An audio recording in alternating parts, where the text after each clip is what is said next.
we're going to unravel this question. There's a lot there, but I've had a couple parents that I'm actively representing that didn't quite understand what an independent education evaluation is, as opposed to just like a parent-funded evaluation, as opposed to the school district's responsibility to conduct their own in-house evaluations. So let's unravel that first, and then I'll answer the rest of the questions. And then I also need to get into some clarification on how long it took the IEP to be developed and if that means anything. You know, there's a lot there, but in also discussing behavior. So let's get to the questions, because I'm sort of fast forwarding. I'm getting ahead of myself. Okay. All right. IEEs is Triennial Evaluation, question mark. We requested an IEE for one of my two kids about 1.5 years ago. Reeligibility was September 21. An SLD was added to autism and speech language impairment for my now 8-year-old. At one point I was asked if the IEE could suffice as a reset of the Triennial Evaluation. Initial evaluation at this division in Virginia was early 2020. Initially, I thought nothing of agreeing to the idea, and yet, as we have more and more issues, including active denial of anything that might go into the behaviors that impede learning, we are still doing evals with our health insurance to now rule out auditory processing and getting a new augmentative communication device.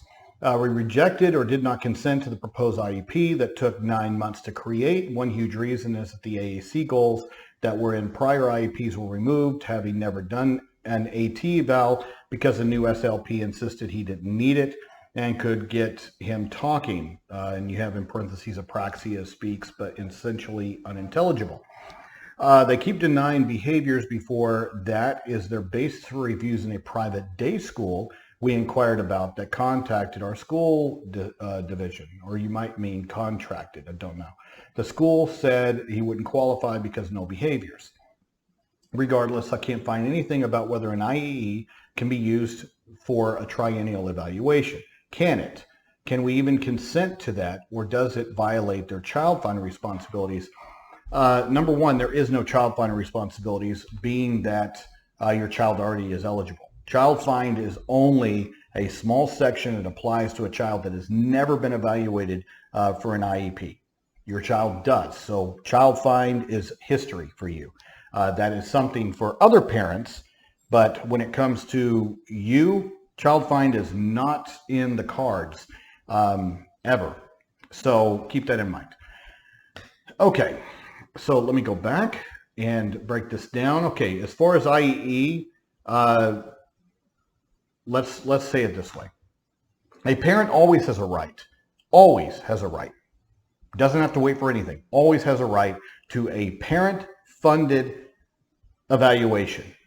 I'm purposely not using independent because just by the nature that you funded it, it was yours, would say that it's independent, or it's a parent-funded. Independent would sort of denote that it's independent of both parties, and that's how I'm sort of using it because that was the intent in the law.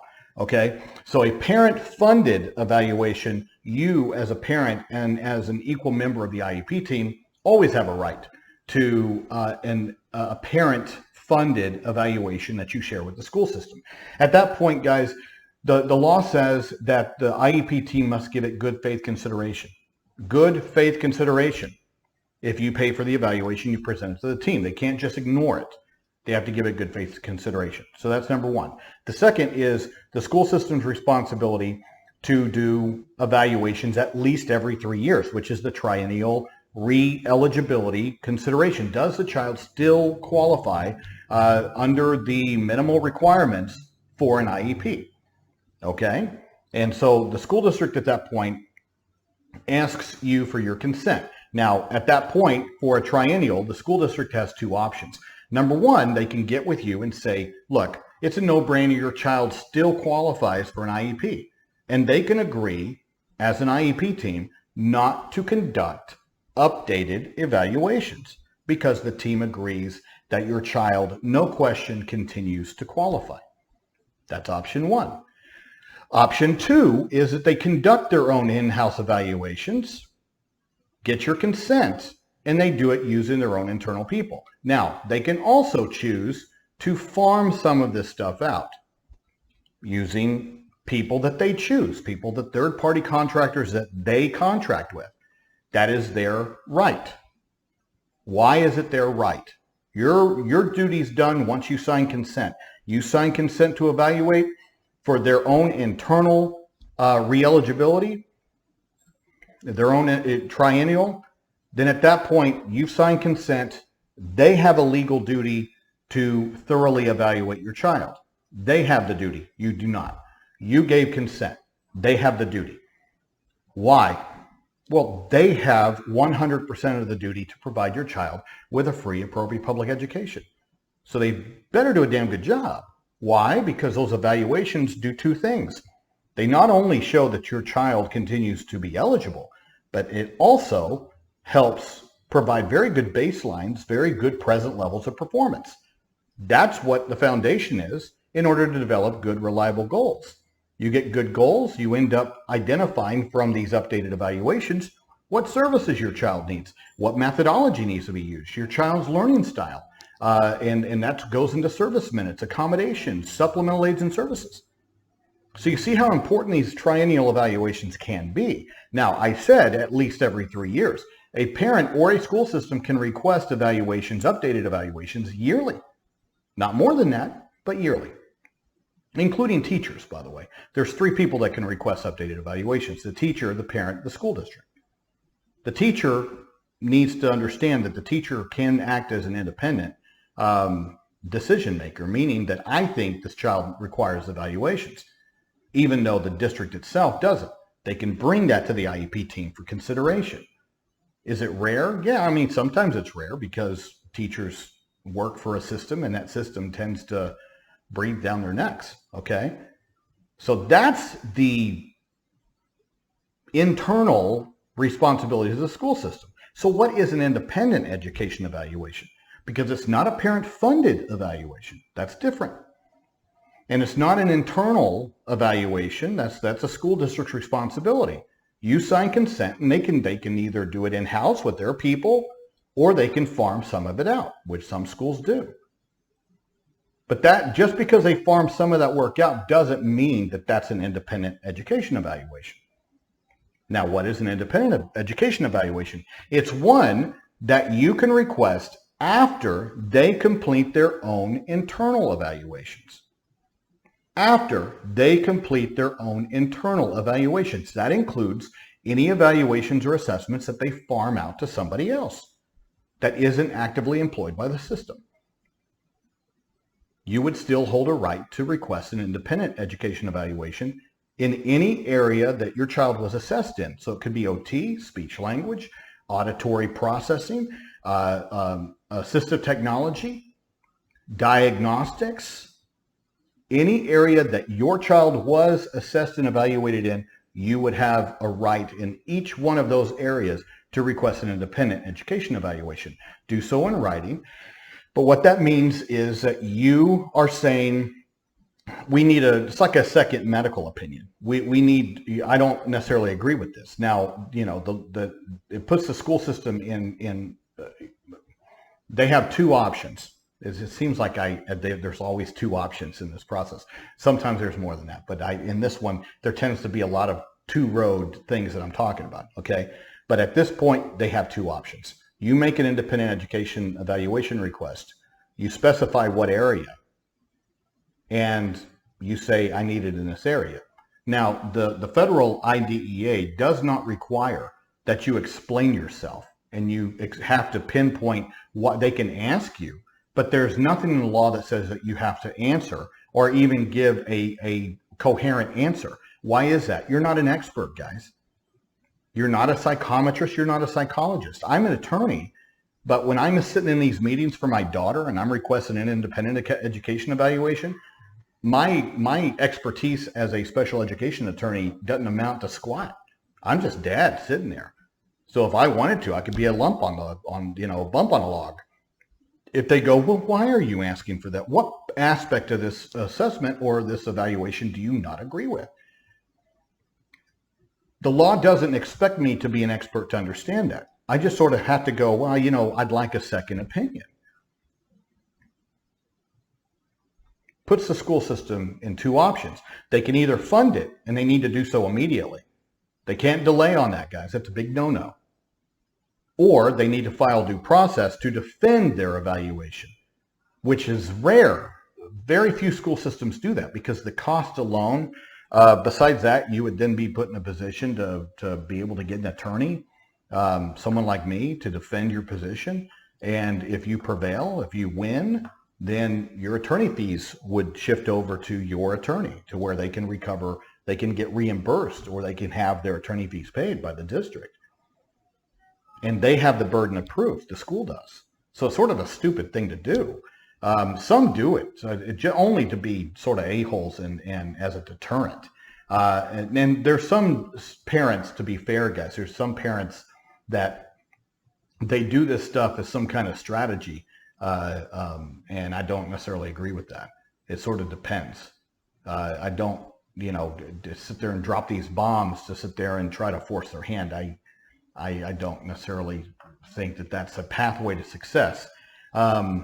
Some do it, and if that's the case, I understand why schools will take a hard line. You just don't want to put a school in a position to take hard lines against you. Why? Because they're the government institution, guys. You know, they're using your tax money against you. I mean, be smart about it. There's a million ways to skin a cat, guys, and that's not one of them. Okay, so those are their two options. And the other thing is that they can present you a list, just a complimentary list. This is who we contract with, or this is who has vendor contracts with the district. And you can either select someone from their list, or you can choose anybody you want to in those categories, like OT, speech, language, whatever, psychologist, neuropsychologist. You get to choose the provider. They pay the bill. You see, that's the difference. But let's go sit there and talk about, you know, that you don't have to sit there and choose somebody on their list. All right. The only thing that the law says is that the school systems need to provide options to parents, but there's no dictatorial power that you have to choose from this list. Therefore, it negates the need of, it negates the whole idea of an independent education evaluation if you have to choose somebody off of their list. Okay. So I know a lot of schools will confidently and ignorantly tell you you must choose off this list, and that is absolute, and I'm going to speak Italian here, that's absolute bullshit. Okay. So it's just not the case. So stand firm, confident, and say, look, I understand that you're supposed to give me a guide in case I need it, but I'm a well-informed parent, and this is who I'm choosing. Now, who do you choose? They must fit within the parameters of what's called agency criteria. That's in the law. What is agency criteria? That is the very small limitations that a school system can put on an independent evaluation request. Now, what would be those little limitations? It would be proximity. How many miles away from the school board? And, you know, typically, depending on where you live, I mean, typically it could be like, let's say 100 miles. The other one is licensure. You know, they have to be licensed in your state in that area of expertise. Okay. Now, the closer you are to a neighboring border, then the higher chances that that school system will also recognize the neighboring state licensure as well, which is very common. All right. Because many of these schools that sit on borders also contract with people that are on the other side of their state boundaries. And the third one is community rate. How much is an independent evaluation for other psychologists or OTs in that area? And it's got to be within that average, okay? These are the only three areas that they can sit there and limit you on.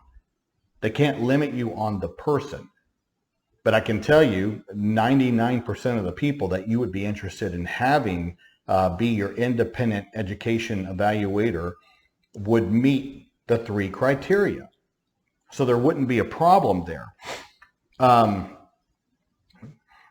That is the three. So understanding the three are very important. So let's go back to your question. In fact, now that it doesn't sort of make sense to me, because you talked about how you were also getting your own internal evaluations done for what is it, auditory processing and an AAC device. So through doing evals through your insurance. So with as far as an independent education evaluation, the other thing is this, and here's a little caveat that you need to keep in mind.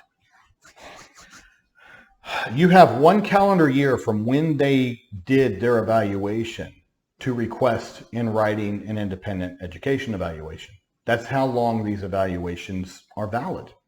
You have 1 year from the date that they did the evaluation.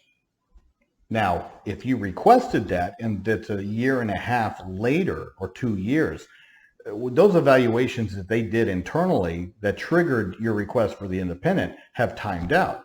Doesn't mean that your request is timed out. Quite frankly, it puts you in a strong position because they failed to immediately provide or fund your independent education request. So it's still valid. It just puts you in a stronger legal position. Okay? They should have immediately. They had one option: file due process against you or fund it. That was it. But to sit there and drag it out for a year and a half, absolutely inappropriate. But like I said, the ancillary benefit, it puts you in a stronger legal position to make some demands there, which means that you could still push and request it. And having that replace a triennial evaluation, you're not doing yourself a favor. They have a requirement, like I said, to conduct their own in-house evaluations. The fact that they're like, well, we'll just wait, and then give you your independent evaluation then. Well, what happens if you use your independent evaluation that you should have gotten a year and a half ago or 2 years ago? And they say, well, that was your independent. I don't feel like that's strategically smart on your part. You want them to do their own internal evaluations, so it puts you in a position again to be able to request independent education evaluations. And if you're having to go out and spend your own money in co-pays or your insurance to do evaluations that they should have done, and that's including auditory processing, that it's including assistive technology, and that's including behavior. They should have been doing all of this stuff, and you have a right to request that. And if they deny you on your IEP team to do observations for behavior that impede learning, and if they go, well, we're not seeing it. I didn't ask you whether you see it. I asked you that we need an evaluation or assessment in this area. Observations are assessments for which you provide consent for, because somebody's going in, against FERPA and evaluating your child, you see, which becomes part of their record. So it requires consent. You never want to give up things that are going to put you in a strong legal position, potentially. Meaning, well, just wait to do your independent evaluation for your triennial. You could do that, but why? Why? Make them do their own. That's their legal responsibility. So it puts you back in the driver's seat to ask for independence if you need to. And as far as the behavior, you're correct, impedes his learning or the learning of others. Well, what does that mean? I mean, a lot of school systems have this very myopic viewpoint of what behavior is, and they interpret it as bad behavior, behavior that violates student code of conduct. And that isn't what it is. Behavior is anything. I'm engaging in behavior right now. You see that? I communicate with my hands, but that's because I'm Italian, and that's not a diagnosis. So it's one of those things to where you have to keep that in mind, that there's maladaptive behavior, behaviors that require a behavior plan because it violates the student code of conduct, and we need a protective mechanism so that the IEP team has time, insular time, to sit there and have your child protected while they're helping your child gain skills that will reduce those behaviors that would violate the student code of conduct. That's the purpose of a behavior plan. But what about behavior goals? See, behavior goals, you still need behavior goals under a behavior plan. Understand that the behavior plan is like the outer shell of an M&M. The gooey, chocolatey center is the behavior goals. But over here, you just have behavior goals because the behavior is not impeding, it's not violating the student code of conduct. The behavior requires skills. And so that's where the goal comes in. That's where we need good baselines, present levels of performance. Well, how do you get good present levels of performance? You got to observe, for God's sakes. And who observes? Somebody with an expertise to be able to observe and analyze and understand triggers. What is causing this behavior? That tends to be licensed behavior analysts, board certified behavior analysts. That tends to be the experts in this area. Has nothing to do with ABA, guys. Has everything to do with understanding human behavior so that you can establish goals and a plan in order to teach replacement skills. All of us are taught replacement skills. All of us. All of us. Has nothing to do with conditioning. I get so sick of these ghost stories about ABA therapy, and I understand that those things have happened. I get it. But you don't throw the baby out with the bathwater. And that's what happens in so many instances. I just think it's a very, very narrow scope in which people are passionately looking at this thing that I talk about every once in a while. It's just not applicable, for every student out there. That's why this is individualized. All right. I am not in the business of damaging children. That I can tell you. And I can tell you, I've seen teachers damage students. I've seen OTs damage students, speech language, but we're not throwing out any of these skill sets just because an individual is doing it wrong or the professional is rotten. Got it? Okay. So when it comes to observing behavior, what we're talking about is what's their engagement levels? Are they just sitting in class, nobody's engaging with the child, and especially if they're sort of ASD, they're sort of like, spinning out into their own world and not really paying attention. That happens with ADHD. That happens with every child, for God's sakes. But what is the level of engagement your child needs in order to maintain attention in the class? That's one. Number two, high rates of distractibility. We need to gauge that. How much per minute? And attention. All those things need to sit there and be tickered. So we understand that in this class, this child's off task 25 times per minute. And I've seen that before, to where redirection, redirection, redirection, redirection. But I can tell you it's like a muscle. You sit there and you teach a child, redirect, then the muscles start getting longer and they can sit there and attend more for longer periods of time under a very good plan and with people that are trained to understand that.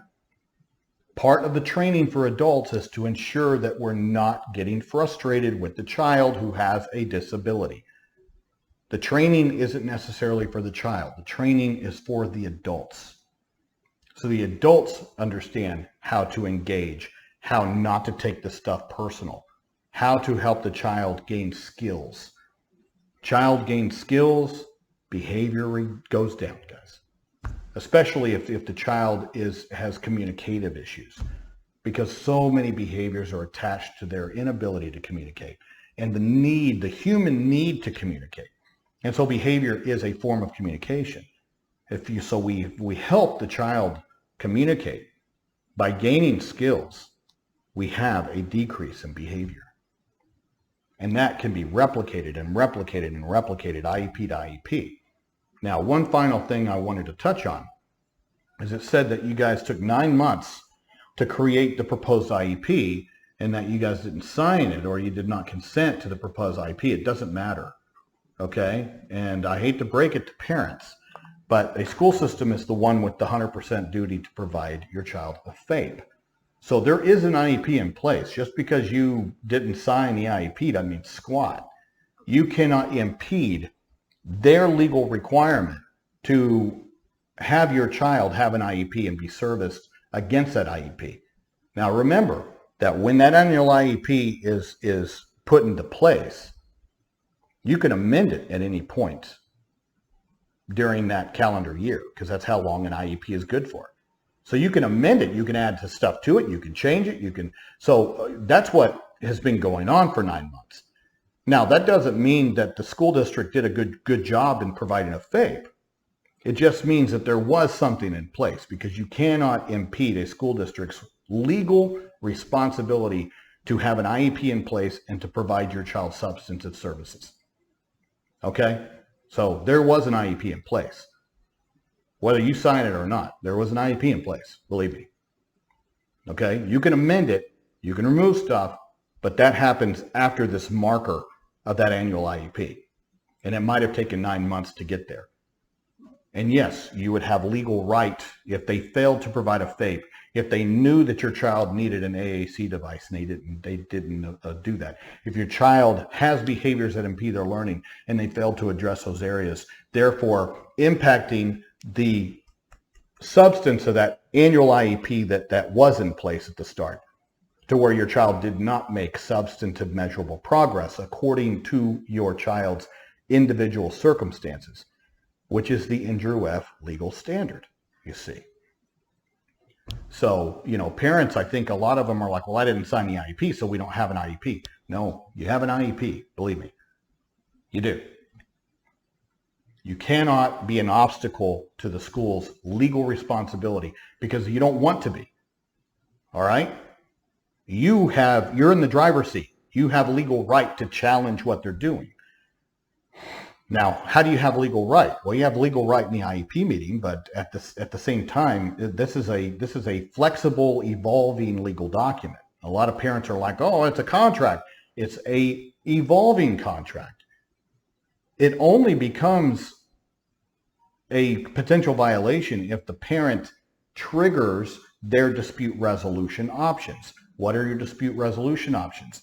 Due process, a state complaint, which is different, but I would only recommend a state complaint if they engage in a lot of procedure violations. Didn't do meeting notices, those kind of things. A state complaint is not a good way to handle substantive FAPE violations. That's a due process. You can ask for mediation, and mediation can deal with substantive violations along with procedure. And the other one is you can go through OCR, Office of Civil Rights.